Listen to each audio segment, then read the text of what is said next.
우리에게 주시는 하나님의 말씀은 요한복음 1장 29절에서 34절까지 말씀입니다. 요한복음 1장 29절에서 34절까지 말씀 우리 같이 한 목소리로 읽겠습니다. 이튿날 요한이 예수께서 자기에게 나아오심을 보고 이르되 보라, 세상 죄를 지고 가는 하나님의 어린 양이로다. 내가 전에 말하기를 내 뒤에 오는 사람이 있는데 나보다 앞선 것은 그가 나보다 먼저 계심이라 한 것이니 이 사람을 가리킴이라. 나도 그를 알지 못하였으나 내가 와서 물로 세례를 베푸는 것은 그를 이스라엘에 나타내려 함이라 하니라. 요한이 또 증언하여 이르되 내가 보매 성령이 비둘기같이 하늘로부터 내려와서 그의 위에 머물렀더라. 나도 그를 알지 못하였으나 나를 보내어 물로 세례를 베풀라 하신 그이가 나에게 말씀하시되 성령이 내려서 누구 위에든지 머무는 것을 보거든 그가 곧 성령으로 세례를 베푸는 이인 줄 알라 하셨기에 내가 보고 그가 하나님의 아들이심을 증언하였노라 하니라. 아멘. 우리 오늘 보니까 우리 청소년이 한 명 같이 예배 드리고 있어요. 우리 범준인가요? 범준이 같이 함께 또 예배 드리게 돼서 너무 감사하고, 저도 가만히 이렇게 생각해 보니까 그 초등학교 6학년 때부터 어른들과 함께 예배를 드렸던 것 같아요. 그래서 주일날 아침 예배 또 오후에 예배도 드리고 그때는 그리고 수요일날 금요일날도 또 예배 드리고 어른들 예배를 참여했는데, 그때는 내가 뭐를 알고 그렇게 예배를 드렸지 잘 모르겠지만 어쨌든 하여튼 그 예배 드리는 것이 그렇게 좋았었어요. 우리가 비록 나이가 어릴지라도 또 하나님 앞에 감사함과 기쁨으로 나아갈 수 있고, 또 예배 드릴 때 하나님께서 또 그의 마음에 역사하시고 은혜 베푸시는 것을 보게 됩니다. 우리 성도님들께서 우리 청소년들에게 관심 가져주시고, 또 우리 청소년들도 하나님 앞에 그 은혜를 사모하는 마음으로 그렇게 예배에 참여해 주시길 바랍니다. 그럴 때 하나님께서 또 우리에게 은혜 부어주시고 그 사람을 또 귀하게 세워주실 줄로 믿습니다. 우리 범준이도 예배를 이렇게 참여하게 돼서 감사하고, 하나님 앞에 예배 드리는 거니까 온 마음을 다해서 예배 드리길 바랍니다. 네, 그래요. 네. 자, 네, 오늘 본문에서는 세례 요한에 대해서 말씀하고 있습니다. 세례 요한은 광야에서 가난하고 검소한 그런 생활을 했습니다. 그는 사람들에게 회개하라, 천국이 가까이 왔다 이렇게 선포했습니다. 사람들은 이 요한에게 세례를 받기 위해서 찾아왔어요. 어떤 사람들은 그의 제자가 되기도 했습니다. 또 요한은 당시 이스라엘에서 가장 유명하고 존경받는 그런 사람이 되었습니다. 헤롯 왕조차도 이 요한을 선지자로 여겼기 때문에 함부로 대하지를 못했습니다. 사람들은 이 요한이 점점 유명해지고 또 그의 모습을 보면서 그가 혹시 그리스도가 아닐까 이런 생각을 했어요. 그래서 사내들인 공의회에서 사람을 파견해서 요한에게 너는 누구냐? 네가 그리스도냐? 아니면 네가 엘리야냐? 이렇게 묻도록 그렇게 했습니다. 사람들은 이 요한을 한껏 높였어요. 그런데 요한은 말합니다. 나는 주의 길을 걷게 하기 위해서 광야에서 외치는 자의 소리다 이렇게 말합니다. 여러분 무슨 말인지 잘 모르시겠죠? 나는 주의 길을 예비하는 광야에서 외치는 자의 소리다.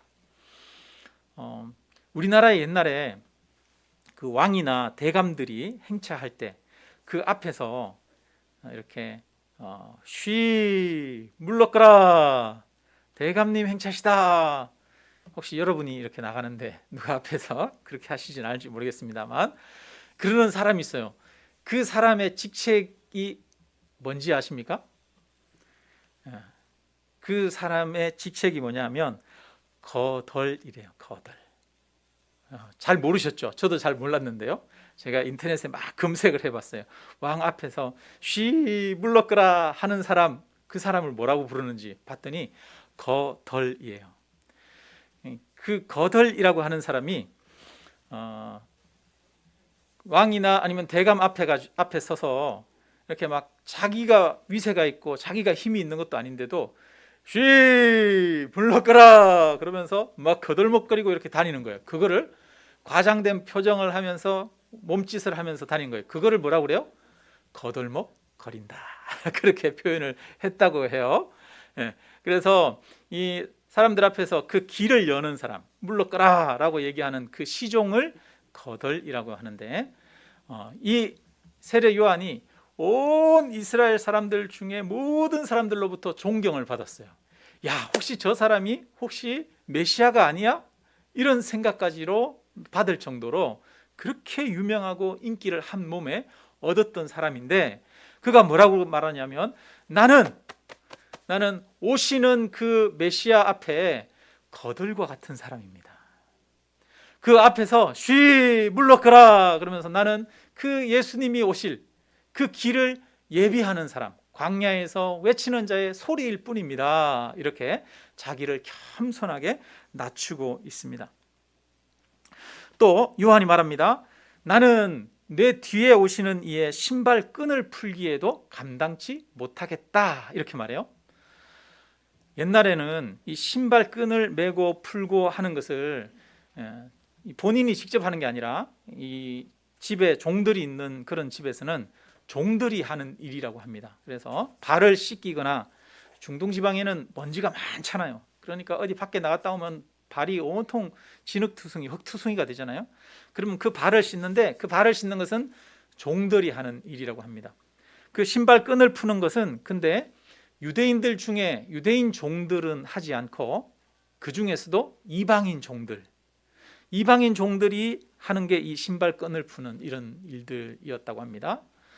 그런데 이 요한이 뭐라고 그러냐면 이 이스라엘에서 가장 유명한 사람인데 가장 존경받는 사람인데 자기가 말하기를 나는 내 뒤에 오시는 그분의 신발 끈을 풀기에도 감당할 수 없는 사람이다. 이렇게 이야기를 합니다. 나는 이방인의 종들보다도 못한 그런 사람이다 라고 이야기를 하는 것이죠. 요한의 관심은 오직 자신을 높이는 것이 아니라 하나님을 높이고 예수님을 드러내는 데 있었습니다. 예수님을 높이는 것이 요한의 모든 관심사였습니다. 예수님이 이 사역을 시작하자마자 이 요한을 따르던 사람들이 다 예수님에게로 이렇게 가버려요. 그래서 요한 주변에는 사람들이 별로 없어요. 그러니까 이 요한의 제자들이 그것을 부러워하면서 요한에게 말합니다. 선생님, 그동안에 우리를 쫓아오던 사람들이 다 저 예수님한테로 가버렸습니다. 이거 어떻게 하면 좋죠? 그랬더니 요한이 뭐라고 말합니까? 그는 흥하여야 하겠고 나는 쇠하여야 하리라 이렇게 말합니다.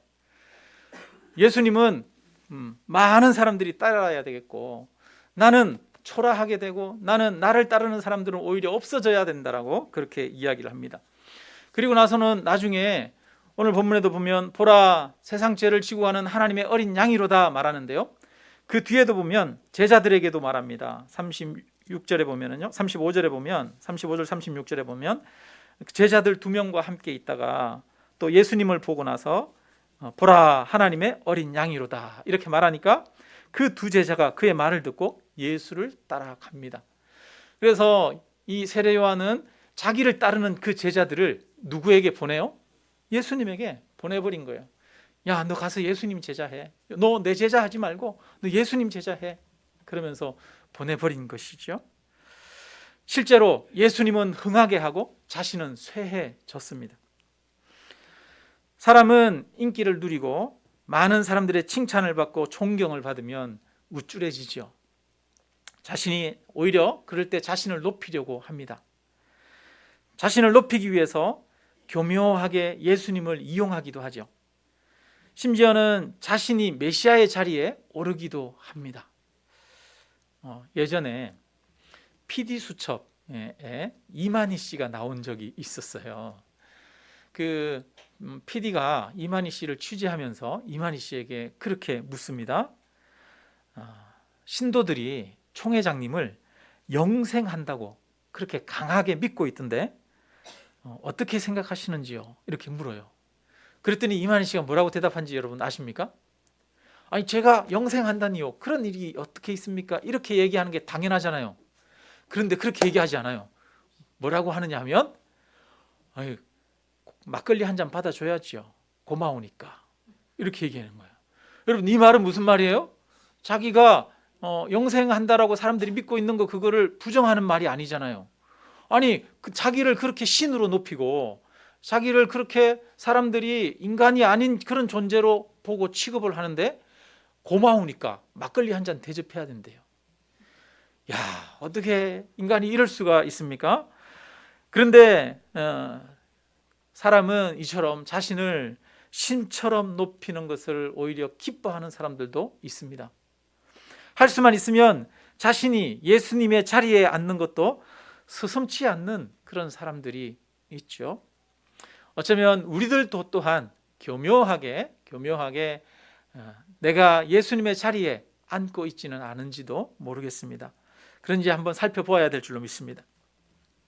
그런데 요한은 주님 앞에서 한없이 낮아집니다. 우리가 실제를 바르게 안다면 우리는 주님 앞에서 한없이 낮아질 수밖에 없습니다. 왜냐하면 주님과 우리는 비교가 안 되는 존재잖아요. 여기서 보니까 요한이 뭐라고 그러냐면 보라, 하나님의 어린 양이로다. 어디로부터 왔다는 거예요? 하나님으로부터 왔다는 거예요. 그는 하늘로부터 오신 분입니다. 그는 창조자이십니다. 그러나 우리는 피조물입니다. 하나님과 우리는 비교할 수 없는 것이지요. 요한은 이것을 알았어요. 그래서 자기는 그 신발 끈을 풀기도 감당하지 못할 사람이다 라고 말합니다. 그런데 그 요한을 향해서 예수님이 뭐라고 하느냐 하면 내가 너희에게 말하노니 여자가 낳은 자 중에 요한보다 큰 자가 없도다 라고 말합니다. 요한은 자신을 낮추었는데 예수님은 오히려 그 요한을 크다라고 말씀하십니다. 사람이 크게 되는 것은 예수님을 높이고 자신이 낮아지는 데 있습니다. 내가 높아지게 되면 예수님의 영광이 땅에 떨어지고 예수님이 낮아집니다. 내가 낮아지면 예수님이 높아집니다. 그런데 신기한 것은 내가 낮아지면 주님이 우리를 높여 주십니다. 우리가 예수님 앞에 한없이 낮아짐으로 예수님을 높일 수 있기를 주님의 이름으로 축원합니다. 우리는 오직 예수님만을 높여야 하겠습니다. 29절에 보면 요한이 예수님이 오심을 보고 이렇게 말해요. 보라. 29절 우리 한번 같이 읽어볼까요? 같이 읽습니다. 시작. 이튿날 요한이 예수께서 자기에게 나아오심을 보고 이르되 보라, 세상 죄를 지고 가는 하나님의 어린 양이로다. 아멘. 36절에도 말합니다. 36절 같이 읽습니다. 예수께서 건의심을 보고 말하되 보라, 하나님의 어린 양이로다. 아멘. 주님은 세상 죄를 지고 가는 하나님의 어린 양이 되십니다. 여러분, 전 세계에 유명한 그리고 아주 지적 능력이 탁월한 과학자들이 모였다고 생각해 봅시다. 그들이 모여가지고 여러 가지 과학적인 사실들, 어떤 한 가지 주제를 정해가지고 그 주제를 가지고 토론을 해요. 그러면 거기에서 서로 의견이 많이 달라질까요? 아니면 의견이 비슷할까요? 여러분, 최고의 지성들이 모여서 과학적인 어떤 것들을 발표하고 서로 논의를 할 때 의견이 막 분분하거나 달라지지 않아요. 거의 의견이 일치한다고 합니다. 수학자들이 모여가지고 수학에 대해서 논의하면 의견이 거의 일치한다는 거예요. 그런데 이 최고의 지성을 가진 사람들에게 다른 질문을 던집니다. 이 세상이 왜 이렇게 고통이 많은 거죠? 우리는 이 세상에 있는 이 고통을 어떻게 해결해야 합니까? 그렇게 만약에 묻는다면 최고의 지성을 가진 이 사람들이 서로 똑같은 의견들을 가지고 얘기할까요? 그렇지 않아요. 오히려 이런 질문을 던지면 모였던 과학자들이 제각기 나누어져서 각자 의견들을 얘기하기 시작합니다. 시간을 아무리 많이 가지고 토론을 해도 생각들을 일치시킬 수가 없을 겁니다. 이 말은 정답을 우리는 모른다는 겁니다. 인간은 세상의 문제를 해결할 수 있을 것이라 생각했어요. 그래서 돈을 많이 벌고 기술이 발달하고 모든 사람들이 보다 나은 고등교육을 받게 되면 이 세상이 변화되고 바뀔 거라고 생각했습니다. 범죄의 문제도 해결이 되고 질병의 문제도 해결이 되고 전쟁도 해결이 되고 인간이 겪는 고통의 문제도 해결될 것이라고 생각했습니다. 그래서 우리는 2000년 전보다 오늘날 우리가 훨씬 나은 세상에 살고 있다라고 생각합니다. 여러분, 그러나 정말 그렇습니까? 2000년 전에 사람이 살아가면서 겪었던 그 문제가 오늘날 해결되었습니까? 해결되지 않았습니까? 여전히 해결되지 않았습니다. 3000년 전, 4000년 전 사람들이 살아가면서 가졌던 질문조차도 여전히 해결되지 않은 가운데 있습니다. 어떻게 하면 인간의 고통을 해결할 수 있지? 어떻게 하면 우리가 죽음과 죽음 이후의 삶이 무엇인지 알 수 있지? 이런 문제에 대해서 인간은 해답을 가질 수가 없습니다. 오히려 문제가 더 심각해졌어요. 많은 소득이 있는데도 사람들은 기쁨을 누리지 못하고 불안과 우울감에 시달리고 있습니다. 옛날에는 하루 세 끼 먹고 살면 만족했잖아요. 감사하면서 살 수 있었잖아요. 근데 요즘은 하루 세 끼 먹고 살아도 만족하면서 감사하지 못하지 않습니까? 지난주에 우리나라에서 돈이 가장 많으신 분이 지난주에 돌아가셨어요. 여러분 알고 계십니까? 네, 그 넥센이죠. 그 회사를 창업한 창업주예요. 연세가 50대 중반 정도 됐죠. 54인가 56인가 이 정도 됐는데 돈이 우리 삼성 이재용 씨보다 더 많다고 하더라고요. 그런데 그분이 우울증을 앓다가 외국에서 돌아가셨어요. 야, 우리나라에서 돈이 제일 많아도 우울증을 앓는구나. 그것 때문에 죽기도 하는구나. 그것을 우리는 볼 수가 있습니다. 여러분, 산업이 발달하고 그런데도 오히려 빈부의 격차는 더 심해졌습니다. 사람들은 박탈감과 상실감을 더 많이 느끼고 있고요. 지식은 발달했으나 어떻게 살아야 바른 삶인지 생각하는 윤리와 도덕의 기준은 오히려 모호해졌습니다. 인간의 지식은 이런 문제들을 온전히 해결할 수 있는 해결책을 제시할 수 없습니다.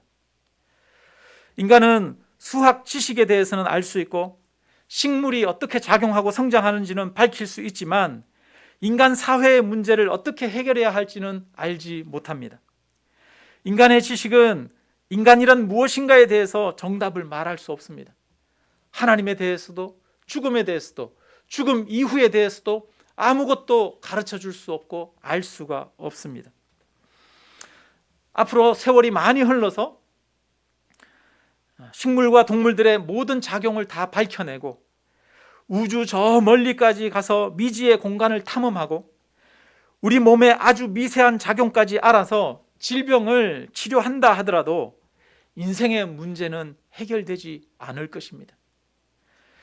수학을 알고 자연에 대해서 우주에 대해서 알지만 정작 자기 자신에 대해서는 모르는 것이 바로 우리 인간입니다. 인간이 알 수 없는 지식이 있습니다. 이것은 우리가 탐구해서 알 수 있는 것이 아닙니다.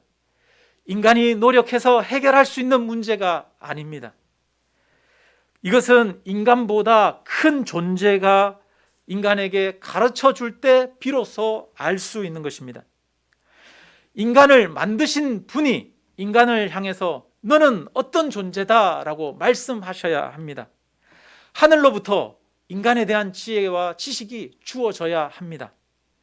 그래서 성경은 이것을 하나님의 계시라고 말합니다. 성경은 하나님의 말씀이라고 말합니다. 하나님은 말씀하시는 분입니다. 하나님으로부터 우리에게 말씀이 주어져야 합니다. 하나님으로부터 우리에게 지혜와 지식이 주어져야 하는 부분이 있습니다. 하나님은 인간에 대해서 하나님의 형상으로 지음받은 존귀한 존재이고 하나님과 교제하는 존재라고 말씀하십니다. 과학은 이것을 우리에게 말해줄 수 없습니다. 과학은 우리 몸에 세포가 몇 개인지 성분이 무엇인지는 알려주지만 우리가 하나님의 형상이라고 하는 것은 알려줄 수 없습니다. 우리는 하나님의 계시를 통해서 우리에게 영혼이 있으며 하나님과 교제하는 영적 존재라고 하는 것을 알 수 있습니다. 우리는 말씀을 통해서 이 땅의 문제가 하나님을 떠난 우리의 죄 때문이라는 것을 알 수가 있습니다. 우리는 하나님의 말씀을 통해서 비로소 참된 삶이 무엇이고 구원의 길이 무엇인지 죽음 이후에 무엇이 있는지 알 수 있습니다. 그러나 세상 사람들은 그 성경 말씀을 받아들이려고 하지 않습니다. 자기가 이해할 수 있고 알 수 있는 부분만 받아들이려고 합니다. 그러나 우리는 알아야 합니다. 인간은 알 수 없는 부분이 더 많다는 것을 알아야 합니다. 3,000년 전, 4,000년 전에도 알 수 없었고 해결할 수 없었던 그 문제들을 여전히 지금도 인간은 해결할 수 없고 알 수 없다는 사실을 알아야 합니다. 인간은 하늘로부터 주어지는 말씀을 들어야 합니다. 그리고 그 말씀을 믿어야 합니다. 오히려 그럴 때 비로소 참된 구원의 길, 그리고 참된 삶의 길을 알 수 있고 살아갈 수 있게 되어집니다. 그래서 성경은 인간 삶의 문제를 해결하는 해결책을 이야기하고 있습니다. 이 해결책은 인간으로부터 오는 것이 아닙니다. 인간 삶의 문제를 해결할 수 있는 궁극적인 길은 하늘로부터 오는 것입니다. 그래서 오늘 본문에 말합니다. 보라, 세상 죄를 치고 가는 하나님의 어린 양이라고 말합니다. 하나님의 어린 양입니다. 하나님이 보내신 분이십니다. 하나님이 인간의 문제를 해결하기 위해서 하늘로부터 오신 분이 바로 예수님이신 줄로 믿습니다. 예수님은 하늘로부터 오신 분이기에 우리 인간의 문제를 해결할 수 있습니다. 보라, 세상 죄를 치고 간다라고 말합니다. 이 세상의 죄를 치고 가십니다. 이 세상의 문제를 해결해 주시는 분이 주님이십니다. 이 세상의 문제가 무엇으로부터 시작되었습니까? 성경은 그것이 인간의 죄로부터 시작되었다라고 말합니다. 이 세상은 죄가 가득한 세상입니다. 그 죄를 해결하시는 분이 누구십니까? 바로 세상 죄를 지시는 바로 하나님의 아들 예수 그리스도이십니다. 지금까지 인간의 문제는 스스로 해결할 수 없었습니다. 그러기에 하나님은 직접 인간의 문제를 해결하기 위해서 하나님의 어린 양을 보내셨습니다. 보라, 세상 죄를 지고 가는 하나님의 어린 양이로다. 그렇다면 여러분, 우리에게는 이 세상의 문제를 해결하시는 예수님을 아는 것이 무엇보다 중요합니다. 이것보다 더 중요한 지식은 없습니다. 사람들은 우리가 아는 조그만한 지식을 아주 크게 생각하지요. 남들보다 조금 더 아는 것을 가지고 자랑합니다. 우리가 자연을 연구하고 인간 삶을 연구해서 박사 학위를 받기도 해요. 그런데 여러분, 그 박사 학위라고 하는 것이 대단한 것 같지만 사실은 별거 아니잖아요. 어떤 식물에 있는 어떤 전체를 아는 것도 아니고 식물에 있는 어떤 물질 하나, 그리고 그 물질이 어떤 작용을 하는지, 근데 그 물질이 작용하는 모든 작용들을 다 연구하는 게 아니라 그 물질이 한 가지 어떤 것에 어떤 영향을 끼치는지 그거를 연구를 하면 박사가 되는 거잖아요. 박사가 되는 거잖아요. 박사라고 하는 사람이 예를 들어서 이 산세베리아를 연구를 했어요. 이 산세베리아를 연구한 사람이 이 산세베리아를 다 알 수 있어요? 산세베리아를 다 알지 못해요. 이 산세베리아의 극히 일부분만 아는 것 아닙니까? 그런데 박사잖아요. 박사. 그러면서 박사라 그러면서 많은 것을 안다라고 생각하지 않습니까? 그러나 아무리 많은 그런 인간의 지식이 있더라도, 아무리 많은 것을 안다고 하지만 그것이 인류의 문제를 해결할 수가 없습니다. 그리고 우리가 안다고 하는 것 그것 자체는 지극히 작은 것일 뿐입니다. 인간에게는 세상의 여러 가지 학문과 지식이 필요하지만 그 인간의 지식이 우리 삶의 문제를 해결하지 못합니다. 우리 구원의 문제, 인생의 문제를 해결하지 못했습니다. 우리의 삶의 문제를 해결하시는 분은 세상 죄를 지고 가시는 하나님의 어린 양이신 예수 그리스도 뿐이십니다. 예수 그리스도는 세상 죄를 지고 가시는 분이십니다. 예수님은 세상의 문제를 해결하시는 분이십니다. 나의 인생의 문제를 해결하시는 분이십니다. 나의 죄를 지고 가시는 분이십니다. 그래서 사람들에게 요한은 자기의 온 모든 것을 다 바쳐서 이 예수님을 소개하고 예수님을 보게 하고 예수님을 알게 하는데 초점을 두고 있습니다. 사람들에게 말합니다. 보라, 보라 말하고 있습니다. 보라, 세상 죄를 지고 가는 하나님의 어린 양이로다. 여러분, 우리도 보아야 합니다. 세상 죄를 지고 가시는 하나님의 어린 양을 보아야 합니다. 다른 것을 보는 것이 아니라 예수 그리스도를 바라보아야 합니다. 이스라엘 백성들이 광야에 있을 때 불뱀이 나와서 사람들을 물어 죽였습니다. 사람들이 불뱀에 물려서 독이 퍼져서 죽어가고 있을 때 모세가 하나님 앞에 기도했습니다. 하나님, 이 백성을 살려주십시오. 하나님이 놋뱀을 만들어서 장대에 높이 다루라고 말했습니다. 그리고 사람들로 하여금 그것을 바라보게 했습니다. 사람들이 죽어가다가 뱀에 물려서 독이 퍼져서 온몸이 고통스럽고 힘든 가운데 죽어가다가 그 놋뱀을 바라볼 때마다 그는 다시 회복되었습니다. 오늘도 우리에게 말합니다. 보라, 세상 죄를 지고 가는 하나님의 어린 양이로다. 우리로 하여금 예수 그리스도를 바라보라고 말합니다. 예수 그리스도를 바라볼 때 우리의 문제가 해결될 것이라고 말합니다. 예수 그리스도를 바라볼 때 죽은 자가 다시 살아나는 것처럼 우리의 영이 다시 살아날 것을 말씀하고 계십니다. 우리가 실망과 좌절에 빠져 있다면 우리는 예수 그리스도를 바라보아야 됩니다. 이 세상의 주변 환경을 바라보는 것이 아니라 내 주변의 사람들을 바라보는 것이 아니라 예수 그리스도를 바라보아야 됩니다. 우리가 보아야 될 것은 예수 그리스도 뿐이십니다. 우리에게 가장 중요한 지식이 무엇입니까? 그것은 세상 죄를 지고 가는 하나님의 어린 양을 아는 것입니다. 예수님을 아는 지식이 가장 고상한 지식입니다. 왜냐하면 예수님을 아는 것이야말로 우리를 구원하는 것이고 우리에게 영원한 생명을 주는 지식이기 때문입니다. 우리에게 참된 삶을 살 수 있게 하는 지식이기 때문입니다. 이번 주에 제 개인적인 이야기인데요. 이번 주에 그 수요일 날 오전에 전화가 왔어요. 제가 살고 있는 전셋집 그 집 주인한테서 전화가 온 거예요. 전화가 와가지고 하는 말이 전세금 이제 5월 달이 만기거든요. 그래서 이 최근에 이 집값이 주변에 굉장히 많이 올랐다는 거예요. 그래서 아니 얼마나 올랐길래 그래요? 그랬더니 1억이 넘게 올랐다는 거예요. 전세값이 거의 2배가 뛰었어요. 전세값이. 그래가지고 그 주인이 그러는 거예요. 아마 저를 아시고 아마 전세값을 올려주실 수 없을 테니 집을 좀 비워주시면 좋겠다고 그렇게 얘기를 하더라고요. 그래서 그래요? 요즘 이렇게 주변 시세가 어떻게 되는데요? 좀 더 자세히 물어봤더니 하여튼 그렇대요. 1억 넘게 올랐대요. 그러니까 갑자기 이거 어떻게 하지? 참 걱정이 되고 그러는 거예요. 순간 좌절도 되고 좀 그런 마음이 확 생기더라고요. 어디로 가지? 이런 마음도 생기고. 근데 또 주인의 입장이 이해가 되긴 해요.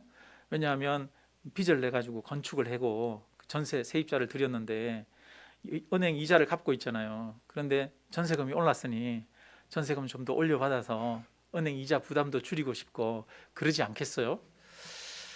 그러니까 이제 좀 무리한 요구를 하게 되는 것이죠. 그렇다고 해서 또 싸우는 것이 목회자가 또 할 일은 아니잖아요. 그래서 뭐라고 하지도 못하고 네, 알겠습니다. 알아보겠습니다. 이렇게 이제 얘기를 하고 주변에 이렇게 막 검색도 하고 알아보려고 하는데 제 마음에 그런 생각이 드는 거예요. 하나님이 내 인생을 인도하시는 분이시니까 하나님이 어디로 갈지 그것도 인도하실 거야, 이런 마음이 딱 생기는 거예요. 그러니까 그 얘기를 처음 들었을 때는 가슴이 털컥 내려앉더니 그 다음에는 마음이 평안하더라고요. 요동치지 않고 평안하게 하나님이 인도하실 거야, 이런 막연한 기대를 가지고 평안한 마음을 가지고 그렇게 이렇게 지내면서 며칠 동안 집을 알아보고 있었어요. 그리고 이제 어제는 또 이렇게 성경 말씀을 준비하면서 오늘 말씀을 이렇게 준비하는데, 실제로 집을 구하려고 하는데 여러 가지 상황이나 이런 것들이 잘 풀어지거나 그러진 않고 상황이 녹록지 않은 그런 가운데 있었습니다. 그런데 어제 말씀을 읽고 준비하다가 순간 제 마음에 그런 생각이 드는 거예요. 세례 요한이 자신의 모든 인생을 바쳐서 예수님을 보라고 가르치고 또 예수님을 아는 것이 가장 중요하다고 말하고 있는데, 나는 그 예수님을 내 안에 모시고 있잖아, 이런 생각이 드는 거예요. 내가 비록 집은 없지만 나한테는 예수님이 계시지 않은가? 예수님이 집보다 더 소중한 분이잖아. 예수님이 집보다 더 크신 분이잖아. 나는 내 안에 예수님이라고 하는 가장 큰 보물을 가졌어. 집이 없으면 어때? 나는 예수님이 있는데. 이런 마음이 제 마음에 생기기 시작하는 거예요. 그리고 그 믿음을 가지는 순간 가슴이 벅차오르기 시작하는 겁니다. 정말 마음속에서 기쁨이 솟아올랐어요. 하나님 앞에 감사하는 찬양이 입술에서 흘러나왔습니다. 하나님께도 고백했습니다. 하나님, 이사갈 집은 없지만 하나님이 내게 있습니다. 내게는 하나님이 가장 큰 재산입니다. 하나님이 나와 함께 하시니 감사합니다. 이렇게 하나님 앞에 기도했습니다. 그리고 집에 가서도 그 오후에 아내랑 통화하면서 이걸 또 제가 적용을 했어요. 뭐라고 그랬냐면, 여보, 우리가 이사갈 집은 없지만 이사갈 집보다도 나는 더 소중한 게 있어. 당신이랑 아들이 있잖아. 당신이랑 아들이 있어서 나는 행복해. 고마워. 이렇게 제가 얘기를 했어요. 여러분 세상에 여러 가지 재물이 없어도 여러분 그 모든 것들보다 더 큰 것을 가지고 있습니다. 바로 예수 그리스도를 우리 안에 가지고 있습니다.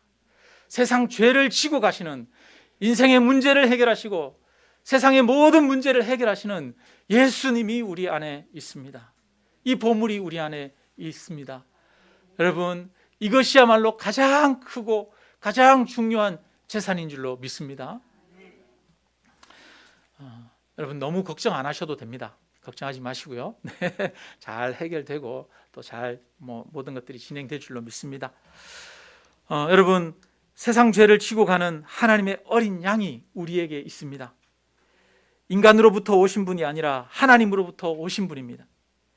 어린 양이 되셔서 우리 대신에 십자가에 죽으신 분입니다. 우리의 죄를 위해서 죽으시고 인생의 문제를 대신 지시는 분이십니다. 이 예수님이 우리에게 있습니다. 우리는 이 예수님을 바라보기를 주님의 이름으로 축원합니다. 여러분, 세례 요한이 자신의 모든 삶의 목적이 바로 이 예수님을 드러내는 것이었습니다.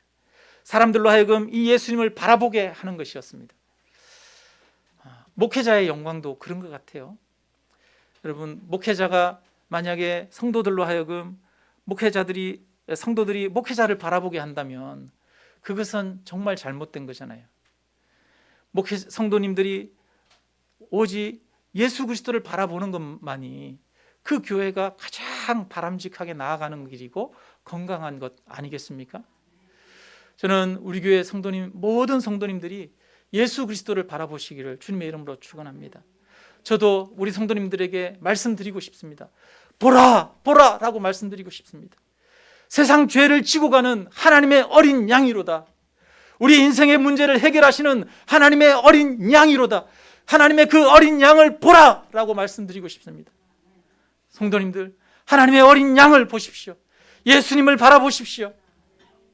예수님을 내 안에 보물로 여기십시오. 그러면 주님께서 우리 안에 함께 하시고 우리 안에 평강도 주시며 우리 안에 인생의 모든 문제들도 인도하시고 해결하실 줄로 믿습니다.